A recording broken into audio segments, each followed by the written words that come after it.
کراچی سمیت سندھ کے ساحلی علاقوں کے مکین خوفزدہ ہیں کیونکہ سمندری طوفان شدید سمندری طوفان بائپر جوائے کی کراچی کے قریبی علاقوں میں ٹکرانے کی خبریں ہیں اور پھر سندھ کے ساحلی علاقوں پر ایک طوفان کی صورتحال پیدا ہو سکتی ہے۔ موسلادھار بارشیں، شدید ہوائیں بھی چل سکتی ہیں اور محکمہ موسمیات ان علاقوں میں رہنے والے تمام پاکستانیوں کو خبردار کر رہا ہے اور پھر جو بالکل قریبی مکین ہیں ان کو انخلاء جاری ہے۔ کراچی والے زیادہ پریشان ہیں کیونکہ پچھلے 3 سالوں میں انہوں نے متعدد بار کراچی میں تباہی کی صورتحال دیکھی ہے اس قسم کے موسمیاتی حالات کی وجہ سے یا اس قسم کے بارش اور طوفان کی وجہ سے۔ تازہ ترین صورتحال جانتے ہیں اس طوفان کی، بائپر جوائے کی اور پھر بارشوں کے حوالے سے جو پیشن گوئی ہیں۔ ہمارے ساتھ موجود ہیں محترم ڈاکٹر سرفراز، چیف میٹرولوجسٹ بھی ہیں حکومت پاکستان کے۔ بہت بہت شکریہ ڈاکٹر صاحب۔ کیا اس وقت تازہ ترین صورتحال اب ہمیں کیا بتا سکتے ہیں سندھ کے ساحلی علاقوں، کراچی کے رہنے والوں کے لیے؟ کچھ خبریں ایسے آ رہی ہیں کہ شاید یہ طوفان جو کہ بالکل ہمیں ہٹ کر رہا تھا وہ شاید کچھ ڈائیورٹ ہو رہا ہے، کچھ شاید اس کا رخ جو ہے وہ ہمارے لیے کم خطرے کا باعث بن رہا ہے۔ جی بہت شکریہ خان صاحب۔ کراچی کے لیے تو ڈائریکٹ اس کے ٹکرانے کا کوئی خطرہ نہیں ہے۔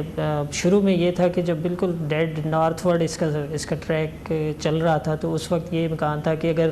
اس کی بالکل اینڈ تک آخر تک اگر نارتھ ورڈ ہی آتا رہتا تو پھر خدا نخواستہ ہو سکتا تھا۔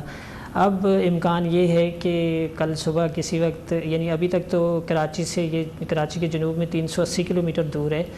اس وقت اس کا فاصلہ اتنا ہے اور اس کا جو ٹریک ہے وہ شمال کی طرف ہی ہے، لیکن کل صبح رات گئے یا کل صبح ارلی صبح سے اس کا ٹریک پھر اس کے شمال مشرق کی جانب ہونے کا امکان ہے اور پھر وہی ٹریک فالو کرتا ہوا یہ آگے ساحل کی طرف بڑھے گا، شمال مشرق کی طرف ہی بڑھتے ہوئے پھر ہمارا جو ٹھٹھہ ڈسٹرکٹ کی جو کیٹی بندر ہے اور دوسرا جو ملکہ علاقہ ہے پھر نیچے انڈین جو گجرات کا ایریا ہے، تو کیٹی بندر اور گجرات کے درمیان سے کہیں سے اس نے پاس ہونا ہے یا ٹکرانا ہے اس ساحل سے۔ تو ظاہر ہے کہ جس ساحل سے ٹکرائے گا یا وہاں سے پاس ہوگا تو میکسیمم امپیکٹ اسی ایریا پہ ہوتا ہے ان ٹرمز آف میکسیمم ونڈ، جو سکوالی ونڈز چلتی ہیں 80 سے 100 یا 120 کلومیٹر فی گھنٹہ کی رفتار سے وہاں پر ہوائیں چل سکتی ہیں، جو کہ اس کی اتنی شدت ہے اس کی۔ اور دوسرا یہ کہ اگلے 3 سے 4 دن وہاں بڑی موسلادھار قسم کی بارشیں اس کے ساتھ ایسوسیٹ ہوتی ہیں، وہ دے گا یہ اس طرح کی بارشیں۔ اور تیسرا یہ کہ جس ساحلی پٹی سے ٹکراتا ہے اس پہ ٹکراتے وقت سٹارم سرج یعنی لہروں کی اونچائی خاصی ہو جاتی ہے، تو ابھی ایکسپیکٹیشن لیکن ڈاکٹر صاحب یہ فرمائیے گا کہ اگر ہم، کیونکہ ظاہر ہے کراچی پاکستان کی اکنامک ہب ہے، سب سے بڑا شہر ہے، تمام صورتحال ہے، جو ہم پروجیکشنز دیکھ رہے ہیں جو کہ مشہور جو موسمیاتی سائٹس ہیں، جو ایپس ہیں، وہ کراچی کی بارش کی بات تو کر رہی ہے مگر وہ پچھلے 1 مہینے سے کر رہی ہیں 30% کراچی میں بارش کا امکان، 40% بارش کا امکان، اور آئندہ چند دنوں میں بھی میں اگر ان ایپس کو میں دیکھ رہا ہوں تو حد سے حد 40-50% ہی امکان ہے کہ کراچی میں بارشیں ہوں گی، یعنی کہ بارشوں کا بھی امکان جو ہے وہ ٹھوس بہت امکان نہیں ہے، کم از کم ان ایپس کے تحت۔ آپ لوگ کیا کہیں گے اس پہ؟